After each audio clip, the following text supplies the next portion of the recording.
പുതിയ സ്റ്റഡി പ്രകാരം നമ്മുടെ മരണകാരണത്തിന് പ്രധാന പങ്ക് വഹിക്കുന്നതിൽ 3-ാം സ്ഥാനത്താണ്. ഇന്ന് ഒക്ടോബർ 29 വേൾഡ് സ്ട്രോക്ക് ഡേ. നമുക്കറിയാം, സ്ട്രോക്ക് അഥവാ പക്ഷാഘാതം എന്നുള്ളത് വളരെ സുപരിചിതമായിട്ടുള്ള വാക്കുകളാണ്. പുതിയ സ്റ്റഡി പ്രകാരം നമ്മുടെ മരണകാരണത്തിന് പ്രധാന പങ്ക് വഹിക്കുന്നതിൽ 3-ാം സ്ഥാനത്താണ് സ്ട്രോക്ക് അഥവാ പക്ഷാഘാതം ഉള്ളത്.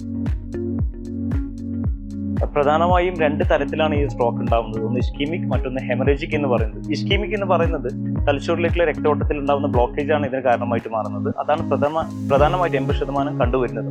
പിന്നെയുള്ളത് ഹെമറേജിക്. അവിടെ നമ്മുടെ രക്തക്കുഴലുകൾ പൊട്ടിയിട്ടുണ്ടാകുന്ന ലീക്കേജ് അഥവാ ബ്ലീഡിംഗ് ആണ് ഇതിനൊരു കാരണമായിട്ട് മാറുന്നത്.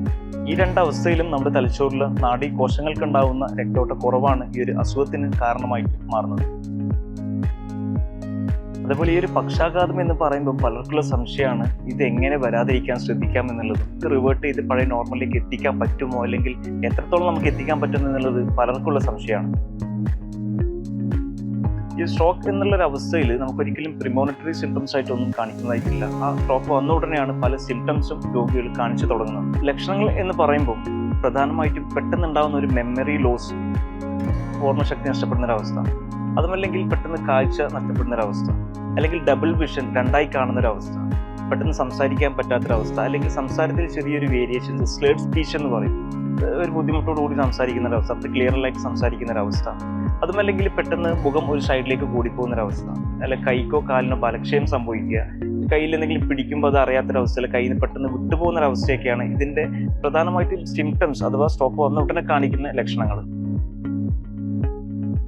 ഇങ്ങനെ ഒരു സിംറ്റംസ് കണ്ട ഉടനെ തന്നെ നമ്മൾ എമർജൻസി കെയറിലേക്ക് പെട്ടെന്ന് തന്നെ എത്തിക്കുക എന്നുള്ളതാണ് ഇവിടെ ചെയ്യാനായിട്ടുള്ളത്. പലർക്കും സംഭവിക്കുന്നത് ഇങ്ങനെ ലക്ഷണങ്ങളൊക്കെ കണ്ടു കഴിഞ്ഞാൽ എന്താ തിരിയാത്തൊരവസ്ഥ, എന്നിട്ട് ഉപ്പിട്ട വെള്ളം കൊടുക്കുക, അല്ലെങ്കിൽ ഷുഗറിട്ട വെള്ളം കൊടുക്കുക, ഇങ്ങനെ കുറച്ച് സമയം അവിടെ വേസ്റ്റ് ചെയ്യുന്നതായിട്ടുണ്ട്. ഈ ഒരു സ്ട്രോക്കിനെ സംബന്ധിച്ച് ഗോൾഡൻ ഹവേഴ്സ് എന്ന് പറയുന്ന കുറച്ച് മണിക്കൂറുകൾക്കുള്ള ഒരു ഇമ്പോർട്ടൻസ് ഉണ്ട്.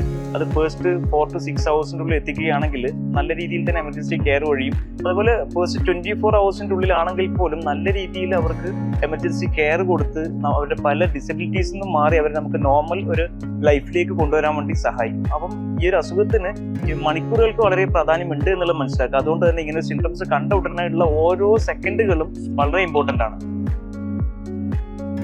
ഇങ്ങനെ എമർജൻസി കെയർ കഴിഞ്ഞിട്ടുള്ള ഒരു പേഷ്യന്റ്, സ്റ്റേബിൾ ആയിട്ടുള്ള പേഷ്യന്റിനെ സംബന്ധിച്ച് പലർക്കുള്ള സംശയമാണ് ഇനി ഒരു ട്രീറ്റ്മെന്റ് മൊഡാലിറ്റീസ് ഉണ്ടോ നമുക്ക് അഡോപ്റ്റ് ചെയ്യാൻ വേണ്ടിയിട്ട്, എങ്ങനെയാണ് ഈ ഒരു പേഷ്യന്റിനെ നമ്മൾ നോർമൽ ലൈഫിലേക്ക് എത്തിക്കുക എന്നുള്ളത്. ഇവിടെയാണ് ആയുർവേദത്തിന്റെ ഇമ്പോർട്ടൻസ് നിങ്ങൾ മനസ്സിലാക്കേണ്ടതായിട്ടുള്ളത്. ആയുർവേദത്തിൽ പറഞ്ഞിരിക്കുന്ന പക്ഷാഘാതം എന്ന് വിശേഷിപ്പിച്ചിട്ടുള്ള ഈ ഒരു അസുഖത്തിൽ ആയുർവേദത്തിലെ പഞ്ചകർമ്മങ്ങൾക്കും ഉപകർമ്മങ്ങൾക്കുമുള്ള പ്രാധാന്യം വളരെ വലുതാണ്. ആയുർവേദ ചികിത്സാ രീതിയിലുള്ള ശോധന കർമ്മങ്ങളായിട്ടുള്ള വസ്തി, വിരേചനം, നസ്യം പോലെയുള്ളതും ഉപകർമ്മങ്ങളായിട്ടുള്ള ബാക്കി പിച്ചു, ധാര പോലെയുള്ള ട്രീറ്റ്മെന്റ്സുകളൊക്കെ വഴി നമുക്ക് ഇയർലി ട്വൈസ് ഓർ ട്രൈസ് എന്ന രീതിയിൽ ഇങ്ങനെയുള്ള ട്രീറ്റ്മെന്റ് പ്രോട്ടോകോൾസ് ഫോളോ ചെയ്യുകയാണെങ്കിൽ നല്ലൊരു ക്വാളിറ്റി ഓഫ് ലൈഫ് ഇങ്ങനെയുള്ള കണ്ടീഷൻസിൽ നമുക്ക് കൊടുക്കാൻ വേണ്ടി സാധിക്കും. ഈ ഒരു വേൾഡ് സ്ട്രോക്ക് ഡേയിൽ എനിക്ക് പറയാനുള്ളത് ഇങ്ങനെയുള്ള സിംറ്റംസ്, ലക്ഷണങ്ങൾ കണ്ട ഉടനെ തന്നെ ഫാസ്റ്റായിട്ട് ആക്ട് ചെയ്യുക എന്നുള്ളതാണ്.